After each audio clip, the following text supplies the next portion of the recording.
A faux morbidity is what I would call stretching the truth a bit in order to meet qualifications to receive eligibility for a COVID vaccine.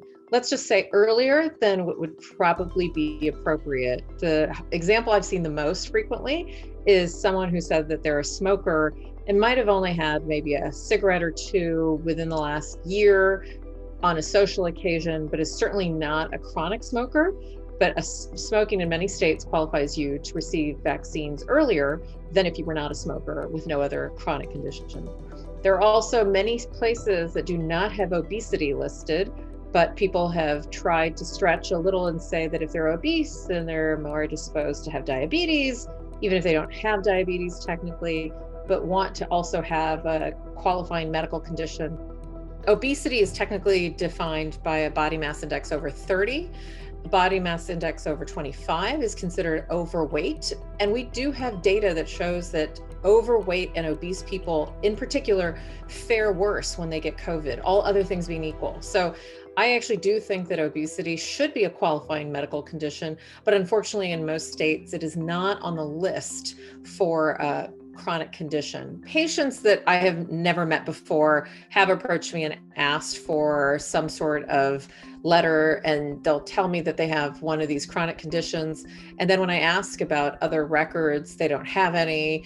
So that happens. But I have also had friends of mine who work mostly for telehealth companies where a person will go on the app and ask for the doctor who they've never met to give them a letter. All of my friends are saying no, because that's not really an appropriate use of the telehealth visit, but it is coming up a lot.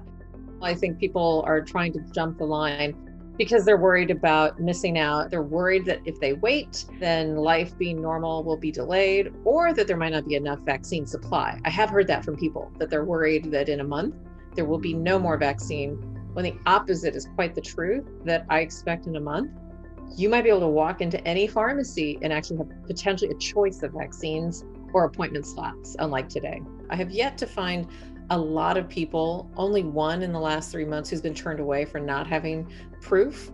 And actually one of my own patients being turned away for not having their specific medical conditions listed on the letter, when I on purpose did not list it because I didn't think it was the pharmacy's business to know that information. But that has come up before about privacy issues or the lack of privacy issues. I'm definitely in the beginning was definitely prioritizing high risk people. And that we were doing by age and people who are in nursing homes, healthcare workers. But I will tell you, today I am at a stage, anybody gets a vaccine. If they're there, sleeves are rolled up and we have vaccine to give it to them, because the only way we're going to get to a more normal summer is by as many people being vaccinated. So I have been less concerned about the kind of fake claims, especially since we've really done a good job getting the highest risk populations vaccinated. Not totally done, but pretty aggressive front of nursing homes and elderly people. Overall in the country, at least 72% of older Americans age 65 and older have received one, if not both of the vaccines to qualify for immunity. We're well on our way to getting, in some parts of the country, 80 to 85% fully vaccinated over the age of 65. That's important because that had been an age group where just by age alone, they were at higher risk for being hospitalized and dying from COVID. And we are seeing, as a result of that vaccination effort, a dramatic drop in hospitalizations and cases in that age group.